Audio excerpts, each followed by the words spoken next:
But I want people to recognize grief is not just death. It's like changes, a job loss. You've been at that job for 20 years and all of a sudden you're terminated. And this is happening now during the pandemic. So you need to recognize grief and feel it, right? And you know how some people are like, oh, don't cry, or, oh, you're crying too much. Crying is a great form of dealing with grief, right? Because you're releasing all that energy. Hit it! That's what I'm talking about. Wait! Okay, now, from the beginning. Hit it, boys. So this is Real Talk with Carmen Costa. Today, I thought I would talk about grief. I posted about grief, and I learned something about grief that's important, right? So when you think of grief, Jamie, if I say to you, how would you describe grief? I'm not quite sure, actually. I've been fortunate enough not to have to go through a lot of grief. The few times I did have to go through it, it's just that pain that it's hard to explain because it's really particular to that moment. 100%.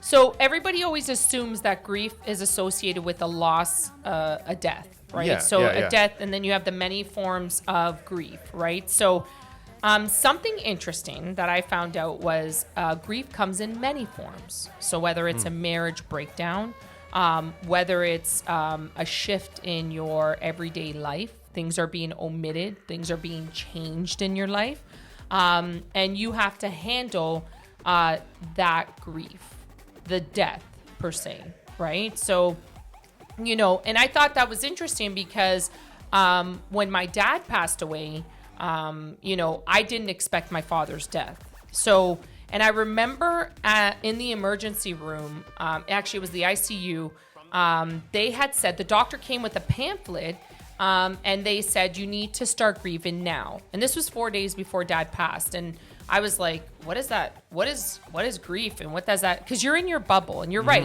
You're fortunate enough. You haven't experienced it. However, everybody is going towards that way, right? So, but the form that I'm talking about is grief, a loss of a loved one, right? But you're in denial. Your first thing is denial. Yeah. It's not going to happen. It won't happen.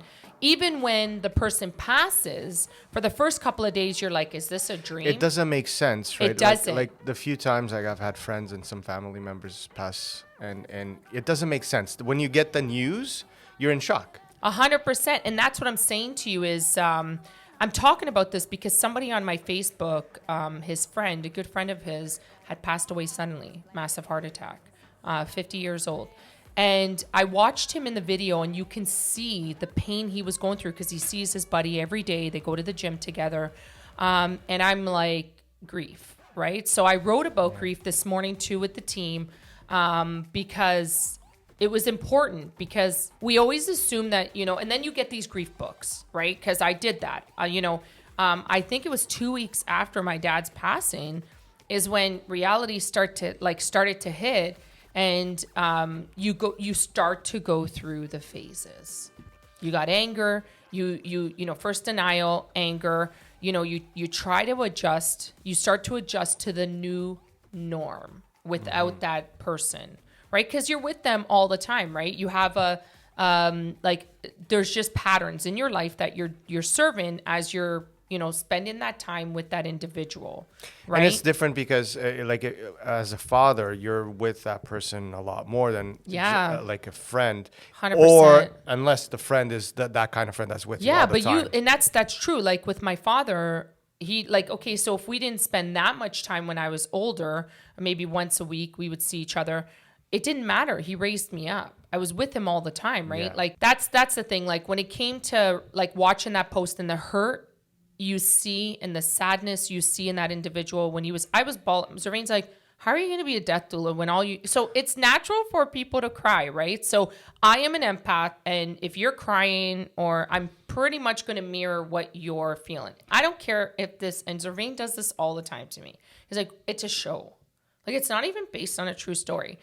But it's the experience that you're going through at that exact moment. So, when you watch a movie and some people cry and other people just laugh at you for crying. So my husband just laughs at me. I feel like he's a weirdo. So we know he's not an empath. But that's what I'm trying to tell you is, even if I go to a funeral home and now we have to go to funeral homes and they can be a friend of the family, right? So you go, you don't really know them, and you're right. You feel it, but you don't, going You through feel the for line. the person, right? 100%. You know. And that's what I'm trying to tell you is, but I want people to recognize grief is not just death. It's like changes, a job loss. You've been at that job for 20 years and all of a sudden you're terminated. And this is happening now during the pandemic. So you need to recognize grief and feel it, right? And you know how some people are like, oh, don't cry, or, oh, you're crying too much. Crying is a great form of dealing with grief, right? Because you're releasing all that energy. And I used to be like, I don't want to cry, right? I don't want to cry because once I cried, that's it. It wouldn't end for like an hour, right? But it's a good thing because it releases those energies. But it's good to recognize that job loss, you know what I mean? A marriage breakdown. Imagine you're with somebody for 25 years. Yes, they're not dead, but the relationship is death, right? And it's dead. So grief takes into effect. And you see that when you see people go through, separation, a lot of them fall into depression, right? And you have to be cognitive of that and be aware of it. And sometimes it's okay to pick up that grief book when you're suffering a job loss or you separate. Doesn't mean somebody has died, but the situation or, that particular moment is existing and happening. And it's scary because a lot of people will push that aside. Oh, I lost my job. What do we do right away? I lost my job. Panic mode. I need to look for another job. So you move right into another job. That's and true. You've never really suffered that loss. So that's something that retains in you and you don't go through the steps of grief for that job loss, right? And it's important for people to understand. When you hear that saying, I'm a creature of habit. I'm a creature of habit. And as soon as that your routine gets interrupted and people are creature of habits, there's a far few between that people that, when they can handle change. Yeah. You're like, wow, what a weirdo. They can actually handle change. But a lot of people, they don't like when there's change happening. I think those people, they kind of put that change aside for that moment and they fix whatever they need to fix. But then there is that moment alone sometime that nobody sees them, that they're going to go back and reflect on what happened. I think so. True. No, I agree. But I want people to be aware. And the segment was important because some people messaged me. Some people on the team messaged me and said, I didn't even think about that. Like this morning, they're like, I didn't even think that grief can come in many forms, but it can. Right. And just breakdowns in this mortgage industry with partnerships that I've had, I just went on with life and moved on. But when I went through the segment with, when we went through that class and I learned about it, I'm like, that makes sense because, it's something that you're used to, you're continuously talking to that person, being with that person, and all of a sudden it ends and that experience ends and it's over and you move on. Right. So I've come to the point where back in the day, it was so hard for me to adjust with change. Like if the bank that I was working at, Scotiabank, when I was working with them, if they made a change, I'd be like, it took me days to get used to it, right? Because I'm a creature of habit. But now I find that, on the other side of fear, there's success. I believe that that statement truly. So, now it's a lot easier for me to adjust, right? So I'm adjusting and I pivot with the times, right? But I'm also allowing reflection on that loss. Once we, and I always say that's key and important. I brought it up to the team. They took well to it. I sent it to the group chat. I don't know. Jamie's on our group chat. I don't even think he actually reads. I'm the silent one. He never reads anything because clearly you didn't read today's.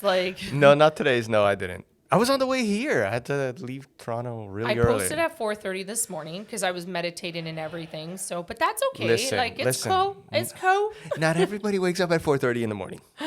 No, but I just So I don't know. How have you taken So you say you haven't had losses, but you have had losses in life. Yeah, obviously, I've had the passing of friends and family members, and now that you're mentioning, that grief is also, let's say a job or anything like that. Yeah, definitely, I've had those types of griefs as well. I think I'm more of the person that I don't show it too much. Yeah. No, I know. Yeah, I don't show My the mother-in-law grief. said, like, my mother-in-law's moving in with me. I love my mother-in-law, and she says I don't really show. I'm very like, yeah, I don't show a lot of emotion when it comes to things. Yeah, I'm very closed when it comes to Your that. poker face. But I can beat you. I don't know. We'll have a game after this. You know what? I'm gonna talk to Anna about this because I don't believe you. No, I'm kidding. and Anna's the only one that actually sees that side of me, because and nobody else does. Honestly, I don't think I open up to anybody else because I'm just that person. I might be suffering as much as I will, but I won't show That's it. so European, though. I won't show it though, and it's not good. And It's I not. know it's not good, and you should show. And it's what you were saying, release those energies. 100%. But I kind of do it on my own. That's the thing. Like I've gotten used to just sometimes I'll just grab the car and go for a drive or a bike, whatever. Oh, and I just, love drives, man. Long drives. and are then awesome. just sit down and let all those energies go. But to do that with someone else, other than Nana, I don't see myself doing it with no, it's not gonna happen. No, I believe like with the different griefs, like the different types of grief. But I honestly, for me, I wanted to make people aware of it because when it came across my desk, I kind of thought, you know what, that's true, right? Like we always, we affiliate it with like a loss of a life, right? So we're going through that transition of loss of life, right? So. But I do want to bring it back to my father, right? So this week I've sensed him a lot around me, and whether people believe this or not, but I like going through this legacy project. So I have to on one of my last assignments is building a legacy project, right? Like having to go through with somebody, right? So I have to pick somebody, and they have to build their legacy with me. So we have to role play, you're passing away. So what do you want as a legacy? Like, what do you want to be remembered by?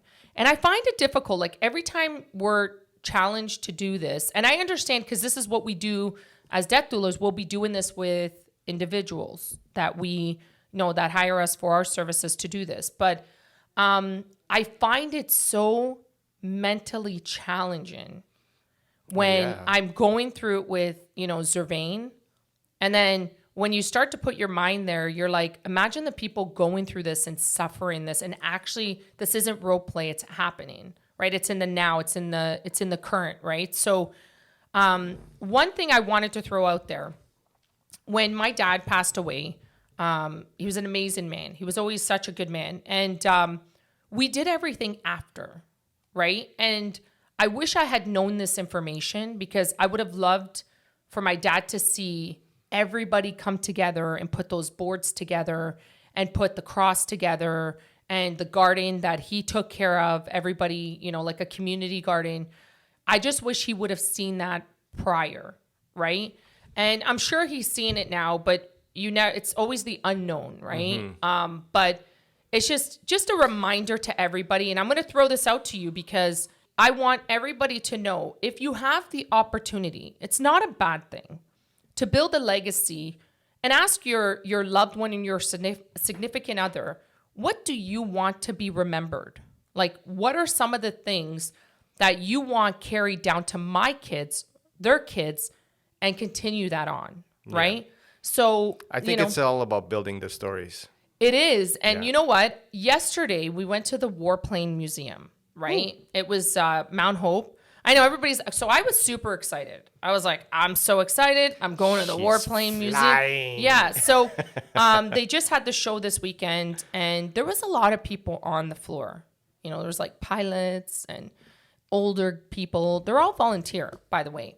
But I love hearing people's stories. I can sit there, and the kids were so annoying. They're like, no, we got to go.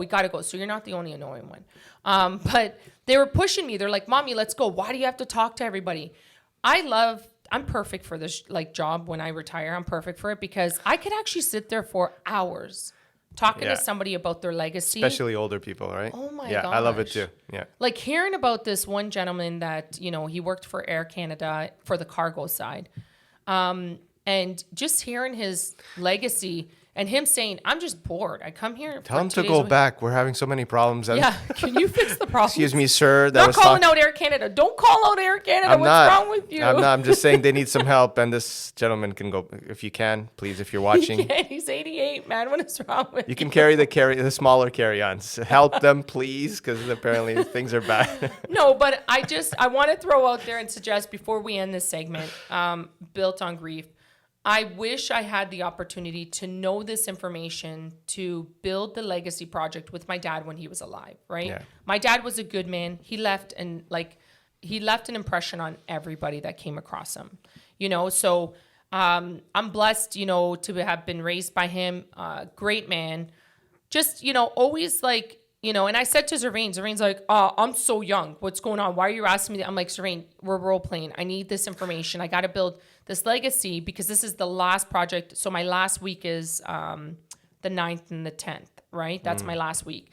So. What are the pillars of the legacy? Like, what do you think, like, what's important for people to build their legacy? Like, are there any guidelines? Is there's everything a lot very... I can send you a guide, like for you, Jamie, if you want to see it. There's a lot, but what the main thing is, what does that person want to be remembered by, and what does that look like? Do you want it in a book? Do you want it in a poster? Do you want it in a quilt? Somebody was talking about quilts, like different quilts from different people, like for them or their life. A lot of people do quilts, so in different cultures. And they just sewed them all together. For instance, my dad, for my mom, what we did is each person, my dad had so many shirts. We were the word. Like, I find it funny because all those shirts came from his kids. And he had 8 kids, right? So we gave him shirts, right? He would get shirts for his birthday, so he would wear them all. He always had the same shirts. And I will send you a picture of my dad's legacy that my sister-in-law, Ursula, thank you, put together. It was one of the most beautiful frames. This is what I'm saying to you. So this is in my home. It's in all my brothers and sisters' home. My kids see it so they know. And there's a pencil of my dad, what he used to wear in his pocket, in that case. I almost broke it today. So I was so devastated. I was moving. I'm like a super cleaner. So I was moving my bed to clean behind it. And the mattress hit. I was like, oh my gosh. But that's what had me remember about it. But it's important for the legacy part. What does that look like? What does that person want? So it's right? very personal, right? It's very personal. Okay. So with my dad, it was exactly those things. A golden heart stopped beating. It's a beautiful. I'll send it and you can post it. But it was beautiful, and that is in everybody's homes. And then my sister did. So it's awesome because the whole family will do little things and they'll do for everybody. My sister did an ornament with my dad's picture. You know what I mean? And it says the same thing, right? So, legacy projects can be very small to very big, right? And I was going through stuff and I'm like, I don't know, maybe I want to make recordings. Like I want to do, like somebody was telling me, a woman in our class, she was saying that she's going through all these pictures and she's building online. You can do it online. She's building from the heritage. Oh, okay. Yeah, right up to her life. Like, so the heritage to her life and all her pictures with her kids and everything for each kid. So then they have it for their kids. So they will know her, right? What she's about. One woman was all about cooking. She loved cooking. So what she did was she did a recipe book for that family. So it's all her recipes that she's created. And it's the, let's say it was Costa being the last name, the Costa recipe book. That's cool. Right? And it's made by, let's say, Carmen Costa, right? So, and then that gets passed down to generation. So there's so many things that you can do. I would just suggest, even if you're young, I get it. Life is so short. So, maybe do that. You just mentioned about your daughter. I just walked into this high school and now she's graduated. I know. What's going on? So that's why I'm saying, like, even you and Anna can do it together, right? Like, these are projects that aren't like 1 minute over. Like, this is an intense project where you're working through it, right? But it's important. I wish I had known this information. So if I can share this with anybody and they can use it for their loved ones, then that's awesome. That does a lot for me. But yeah. I was thinking for myself, and I'm going to give my little secret. I was thinking I wanted to do recordings. Mm-hmm. like these type of recordings, I'd like to compile them and put them together. So generation to come will always have it in the family. Well, you'll always be present on YouTube. Or whatever form of YouTube will be. Well, we don't know. So I'd like to, so I want to do something like that is my idea. I'm very excited about it. So we've been actually, me and Zervain have actually been going through this. It's hard for him because he came up today, like yesterday, he came upstairs, I was doing homework and he's like, so what are you doing? And then I started talking about, so we're going intense through cremation. I told you this already, right? And he's like, yeah, I'm out. He's like, I can't do this right now. I got to do the legacy project with you. I can't do this, right? So one thing at a time. One thing at a time, right? So yeah, so I just, if I'm going to leave anybody with any advice for any loved ones, for your parents, these are the things maybe to look at, right? Mm-hmm. One thing I like that you said, that one of the teachers said, was a father was passing away and the son was a death doula. And what he did was he did recordings of the dad talking about World War II and going through all his experiences. And his sons, so it's been 10 years, and they had that tape recorder where you recorded. Yeah. His sons are listening to his voice from 10 years ago because they were babies. I get goosebumps. I'm like, what a smart idea. So if you can do it, do it. In this day and age, with all the technology you have, you are so able to do that. Yeah. So I would highly suggest, and that's a legacy project on its own, right? So it would be cool to also know if anybody that's watching us right now already has any ideas or has done any of that already. And what I would love to know. Yeah, DM us, ask, if you have any questions, comment below. You can DM me personally. But I leave off with this. Grief has many forms. We started off with that. Just recognize it, and there's a lot of books on grief. I can give you some suggestions because there's great books that were suggested through my course to go through, right? So everybody needs to deal with grief. For everybody else, thank you so much for listening. I totally respect anybody subscribing as well. Subscribe, hit the bell notification, lets you know when I drop videos. We are on Spotify. Yep, we are. Which I think is awesome. I did find me on Spotify the other day. You found yourself? I did. So it's exciting. So yeah, you can listen to me on Spotify. I had somebody DM me, tell me that that's what they do on their walks. Yep. They go to Spotify, and I'm like, that's amazing. I do that all the time when I go walk Loki.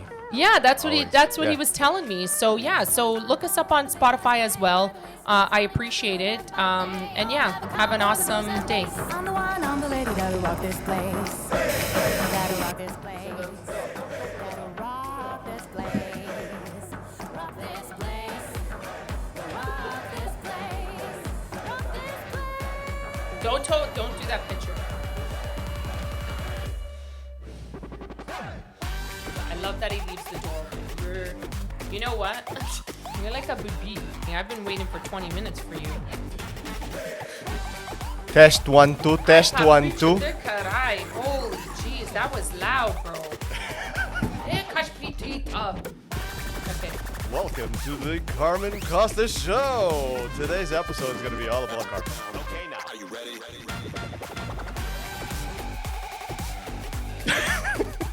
There's like no words for this stuff. No words. Look at my face. Hold on.